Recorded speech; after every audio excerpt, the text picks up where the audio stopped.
आज बच्चों मैं आपको क्रिटिकल कांस्टेंट्स के बारे में बताऊंगी। क्रिटिकल कांस्टेंट्स को हम एक्सपेरिमेंट्स के द्वारा किस तरीके से निकाल सकते हैं। क्रिटिकल कांस्टेंट को एक्सपेरिमेंट्स के द्वारा किस तरीके से निकाल सकते हैं। तो ये जो है क्रिटिकल कांस्टेंट्स को लास्ट टर्न पर मैंने आपको बताया था कि क्या कहते हैं, what is critical constants. Critical constant means critical temperature, critical pressure और क्रिटिकल वॉल्यूम। ठीक है, तो क्रिटिकल टेम्परेचर को थोड़ा सा हम डिस्कस कर लेते हैं कि क्रिटिकल टेम्परेचर किसे कहते हैं। किसी भी गैस को जब हम लिक्विफाइड करते हैं तो उसको कैसे लिक्विफिकेशन किया जाता है, उसका क्या कंडीशन होता है। किसी भी गैस को हम प्रेशर जब हम लगाते हैं तो उसके मॉलिक्यूल्स को हम पास पास ला सकते हैं। तो मॉलिक्यूल्स को पास पास लाने का मतलब ये नहीं है कि गैस का लिक्विफिकेशन हो जाएगा, हरगिज़ नहीं होगा। तो क्योंकि हर मॉलिक्यूल के पास उसका काइनेटिक एनर्जी होता है। ठीक है, अगर हम ज़्यादा टाइट रखेंगे तो वो पास में रहेंगे, ज़रा सा ढिलाई छोड़ी तो भाग जाएंगे, क्योंकि उनके पास एनर्जी है। तो उनकी एनर्जी को कम करने के लिए हमको क्या करना पड़ेगा, उसके टेम्परेचर को कम करना पड़ेगा।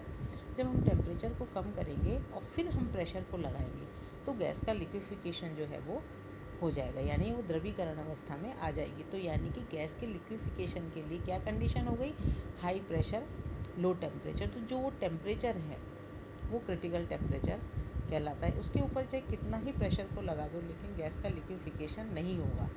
जैसे कार्बन डाइऑक्साइड का क्रिटिकल टेम्परेचर जो होता है वो 31.1 डिग्री सेंटीग्रेड होता है। अगर हमें 40 पर चाहिए तो 40 पर कितना ही प्रेशर लगा दो लेकिन नहीं होगा, 40 डिग्री पर उसका लिक्विफिकेशन नहीं होगा। उसको क्या होगा कि उसको हमको 40 डिग्री को हम 31 या इससे नीचे तक लाना पड़ेगा, और उसको हमें फिर हम प्रेशर को लगाएंगे तब हमको जो है गैस का लिक्विफिकेशन जो है वो हो जाएगा। तो इसको क्रिटिकल टेम्परेचर कहा जाता है, और इसी के करस्पॉन्ड्स प्रेशर जो होता है उसको क्रिटिकल प्रेशर कहा जाता है। और एक क्रिटिकल टेम्परेचर और क्रिटिकल प्रेशर पर एक मोल गैस का जो वॉल्यूम होता है वो क्या कहलाता है, क्रिटिकल वॉल्यूम कहलाता है। ठीक है, तो इस तरीके से हम क्रिटिकल कांस्टेंट्स को निकाल सकते हैं। तो अब हम एक्सपेरिमेंट से हम इसको किस तरीके से निकालते हैं। तो ये एंड्रयूज साइंटिस्ट थे, उन्होंने ये एक्सपेरिमेंट किया था और उन्हीं के नाम पर एंड्रयूज एक्सपेरिमेंट इसको कहते हैं। उन्होंने क्या लिया था, एक हार्ड ग्लास का यू शेप का ट्यूब होता है जिसका एक साइड एक बल्ब जैसा होता है, साइड में ट्यूब जैसा होता है। तो ट्यूब तो मैनोमीटर का काम करती है। राइट साइड का जो पोर्शन है और जो बल्ब है उसको हम थर्मोस्टेट में रख देते हैं, और थर्मोस्टेट में रखने पर फिर उससे गर्म जल को भेजा जाता है, हॉट वाटर भेजा जाता है, उसमें थर्मामीटर लगा हुआ होता है।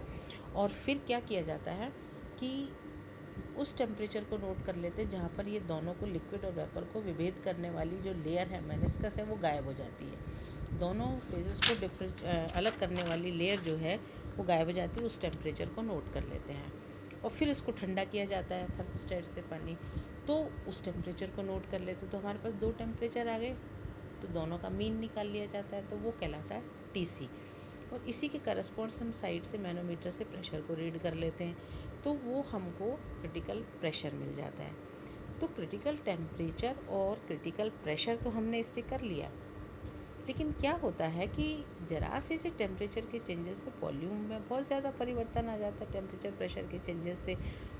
तो इससे हम वॉल्यूम को नहीं निकाल सकते। तो वॉल्यूम को निकालने के लिए, क्रिटिकल वॉल्यूम को निकालने के लिए एक अपरोक्ष विधि, इनडायरेक्ट मेथड काम में लिया जाता है, जो रूल ऑफ रेक्टिलिनियर डायमीटर के ऊपर बेस्ड होता है, सरल रेखीय व्यास के नियम के ऊपर बेस्ड होता है। इसमें क्या किया जाता है कि टेम्परेचर और डेंसिटी के बीच में कर्व्स को प्लॉट किया जाता है और एक स्ट्रेट लाइन मिलती है। इसके ऊपर ये एक्सपेरिमेंट जो है वो बेस्ड है। तो जब टेम्परेचर और डेंसिटी के बीच, जैसे जैसे टेम्परेचर को इंक्रीज़ करते हैं तो वेपर का डेंसिटी बढ़ता है और लिक्विड का डेंसिटी कम होता है। तो अब जो है इसको जो हम कर्व प्लॉट करते हैं टेम्परेचर और डेंसिटी के बीच में, तो हमको ABC पॉइंट मिलता है जो कि ABC को C पॉइंट पर काटता है। लेकिन ये जो C पॉइंट है ये इतना शार्प नहीं है जो कि हम बता सकें कि ये क्रिटिकल टेम्परेचर है या ये क्रिटिकल डेंसिटी है। तो फिर उन्होंने क्या किया कि इन दोनों का मीन निकाला, यानी कि वेपर्स की डेंसिटी का और लिक्विड की डेंसिटी का मीन निकाल के, यानी मीन डेंसिटी को टेम्परेचर के अगेंस्ट कर्व को प्लॉट किया तो फिर एक सीधी रेखा प्राप्त हुई जो कि ए बी सी को सी पॉइंट पर काटती है। अब हम इसको बता सकते थे कि जहाँ पर इसने काटा वो क्रिटिकल टेम्परेचर है और वहाँ पर क्रिटिकल डेंसिटी है। तो इस तरीके से हम किसी भी गैस का, अब अभी मकसद अपना पूरा नहीं हुआ, अपन क्या निकालने जा रहे हैं, क्रिटिकल वॉल्यूम निकालने जा रहे हैं। अब हमारे पास डेंसिटी तो आ गई, तो जिस भी गैस का आपको वॉल्यूम निकालना है उसके मॉलिक्यूलर वेट को डेंसिटी से डिवाइड कर दीजिए। तो इस तरीके से हम एक्सपेरिमेंट्स के द्वारा क्रिटिकल कांस्टेंट्स को, क्रांतिक स्थिरांकों को किस तरीके से निकालते हैं।